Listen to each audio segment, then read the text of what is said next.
clinching the East on Saturday night. Just 4 East titles in 5 years. Your guys been here a long time. What does that say about where this program is right now? It definitely says a lot. We put in a lot of work to be able to make it to the SEC championship every year.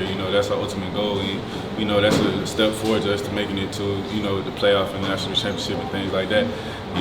We always take pride in winning our games on the East. Like I said, when any team plays us on the East, we make sure that they don't want to play us again. So that's our goal every time we step out on the field on the East side. We want to dominate this division. I feel like we've done a pretty good job of that over the past couple of years. How does that fall into it? Because obviously this is a program that's got bigger goals. Is winning the East like the first step? Is it a goal and you see what else happens after that? Like how would y'all describe sort of where that falls? It's definitely the first step, but it's plenty more steps we got to go. We know that this is just a stepping stone to get where we want to go. Our ultimate goal, like I said, we want to make it to the top. We want to, at the end of the year, we want to be the #1 team in the nation and things like that. So it's definitely a goal accomplished, a milestone that we wanted to reach, but we're not done yet at all. Chris, just talk about getting back in the field last week against Florida. I know you dressed against Kentucky. Did play look like you kind of wanted to get back out of that. How are you right now? Yeah, I definitely wanted to play. I miss being out there with the guys and stuff like that. So it was great being able to get back out there against Florida and be able to go to war with the guys and things like that. I'm a real competitive guy, so not being able to be out there against Kentucky, it was really biting and eating at me and stuff like that. But it was great to be able to see other guys get opportunities and things like that. And like I said, them guys went out there and handled business as always.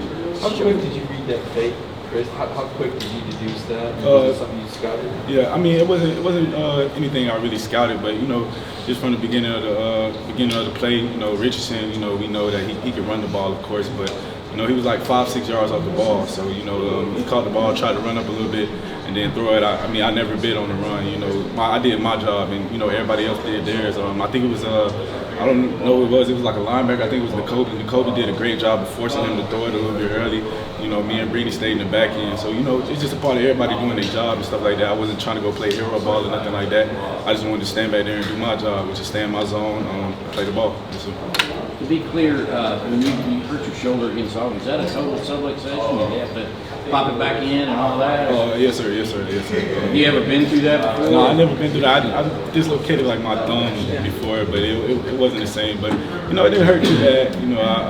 I felt pretty good, and Mr. Ryan and our training staff and stuff like that, they have been doing a great job with me, making sure I'm fully prepared and ready to be back on the field. I've been strengthening those muscles around my shoulder and things like that.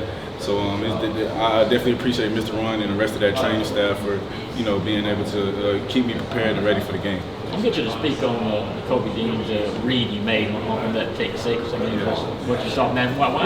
How was he able to do that? Yeah, the Kobe's an awesome player. Just to start off, he's so smart. I love being able to be on the field with him because he just makes me feel so comfortable. He's going to always make sure that the whole defense is on the same page as well as I and the D-line. It's always a working thing.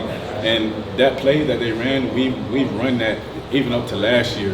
Last year, Florida had that same kind of play, and I guess Kobe was used to it. We seen it in practice a couple times and things like that. And when he seen the ball thrown, he broke on it and made an amazing play. And I know this is going to sound like a simplistic question to you probably, but Coach Smart always talk about the team improving week in, week out. From y'all's perspective, you look at the stats, they say one thing, y'all are playing some pretty good football, but there's things that go on, I know, that happen with coverage and that thing that are messed up to people don't see. So just address that and just what things y'all, along those lines, y'all have to get better at. Right, yeah, every time, like you said, it's a lot of things that you guys don't see, and I say it every week I'm up here, we want to go to the doctor, like I said, so, the first thing we're going to do when we up here on Monday, we're going to try to figure out what went wrong and try to fix it. We're going to focus a little bit on the things that went good, but that's just a little bit of the parts that we try to focus on. The only way you can get better is focusing on the things that you were bad at. If you constantly focus on the things you do good, you're not going to get any better because you're just going to keep patting yourself on the back. So like I said, we're going to go to the doctor, make sure we fix everything that was wrong for the game on Saturday, and get ready for this next team. I was going to say, anyone on the team, talking about pats on the back, does anyone on the team kind of get y'all the kick in the rear sometimes to not take that kind of thing too? I'll say I'm kind of that person. Me, Nolan, and Quay Walker, we kind of the guys that make sure that when things go wrong, we keeping the guys' head on straight.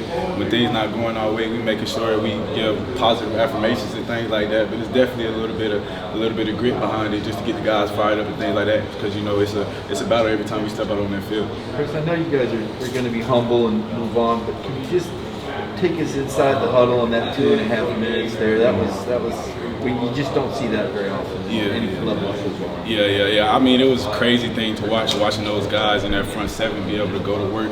You know, us helping them out on the back end. And like I said, I know you guys see Coach Landon and Coach Smart on the TV in those huddles. You can't really hear what they're saying, but they're always talking about turnovers, we need a turnover. So, you know, that's always in our mind every time we go out there. You know, our goal is to get 3 or more turnovers every game, and we did that with the 2 minutes, and it was definitely a big momentum swing in the game, and I really feel like it helped us out in the end. Y'all have done that in practice sometimes where y'all have like a rash of quick turnovers like Oh, that? yeah, for sure. It always happens. But, you know, playing a great offense that we have to go against, it doesn't happen that often, things like that, because, you know, we got great players on the offensive side, too, but we definitely have those moments. But I like to thank our guys on the offensive side of the ball too, because you know they definitely make sure, and our scout team is always make sure that we're well prepared for when we get in game situations like that, we can execute. I want to ask you about Nolan real quick. You mentioned he's a guy that's not afraid to speak his mind. He's one of the guys that's out there leading with his voice too. And I don't know if you've heard this or not, but in his post-game Zoom the other day, kind of had an impromptu defensive stance. And some criticism he feels he's taken maybe from some of us fans and whatnot. I mean, is that just indicative of him to how the whole team feels about Stat? I mean, what would you say to that? Yeah. You said, wait, can you say it? No, about Nolan came in and made an impromptu, I guess, defensive Stetson Bennett. I just wondered, is that kind of the way the whole team feels about Stat and just about Nolan speaking up to that? For sure. You know, Stat is an awesome player. He's done a lot of great things for us. He's driven us to a lot of wins this year. And like I said, you know, Nolan, he's definitely one of those more vocal leaders that we have on the team, and I love him for it. You know, he keeps us going a lot of times when some guys don't want to go. So, you know, it definitely appreciated us, Stetson and Nolan. You know, those are definitely big driving forces to our team and our success. What is it about Stetson, a defensive guy like you, appreciates the most when you see him play, you see what he does in practice? What is it about his, I don't know, moxie character, whatever you would call it, that y'all really gravitate to? Like you say, he's the mailman. He always delivers. He got a moxie and a poise about him that you know, a lot of people don't have. You know, he's always cool, calm, and collected, and that's the main thing I appreciate about Seth. No matter what happens out there on the field, he's always gonna go out there and execute. You know, he has a lot of poise in the pocket. You know, and I just really appreciate that. How much does his story though mean to you guys? I mean, for a walk-on, 2-star, et cetera, he's kind of had to earn his way. Is that just something, again, that this guy who just really appreciate, you gravitate to? Yeah, definitely appreciate it. You know, his story, Stat has a great story and it's still going. You know, we all gonna be with him every step of the way. So what's up with Hicksville Church? Hey, Bill. Yeah, you know, they struggling this year in the football realm and stuff like that. But like I said, I'm always rocking with Hayville Charter, Coach G, and Coach Pope. They did so much for me, man. I just feel like I would have never even be in this position that I am without those guys up there, you know. And I'm forever grateful and indebted to everybody up there in that program. You know, we're gonna keep chopping. We're gonna try to finish out the season strong and stuff like that. And, maybe they could get me back up there on a Friday or something on a bye week. I'm gonna suit up for them. Get a couple interceptions, get an offense or something. Yeah. How do you keep your edge when you're a 37.5-point favorite to beat? Everybody expects you to just beat the heck out of the team. How do you stay sharp when you go from a situation with Florida to Missouri? Well, the main way we stay sharp is because our ultimate goal during every game is to put up 0 points. So, you know, even when like we're up, you know, 24-0, 37-0, you know, I'm talking to Nakobe throughout the game, and Nakobe's like, I don't want them to score at all. And, you know, I'm feeling the same way. And, you know, they got a late touchdown and things like that. But the determination and things that we have like that to have them to score no points at all, that's what keep our edge late in those games to continue to compete. Chris, you were talking briefly about your brother. Because I don't know a lot of folks know that you got a brother that plays at Kansas State. What's his name and position and year? His name is Tajiri Smith. He goes by TJ. He plays safety just like me, and you know, TJ is a great player. I love him. Younger? About a year or two. Yeah, about a year or two older than me.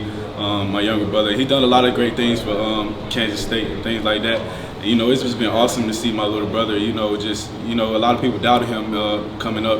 And I feel like him seeing me being able, a lot of people doubted me too, him seeing me being able to, overcome the things I come. It helped him be in the position that he is today, and he's going to be a great player for a long time in college football. Who's got more interceptions this year, you or him? Me, I got 2. I think he got one. Yeah. I'm looking to up the score on him a little bit. I'm trying to get about 3 or 4. Okay. Blow him out a little bit. But TJ is a great player, and he's going to continue to do great things for Kansas State.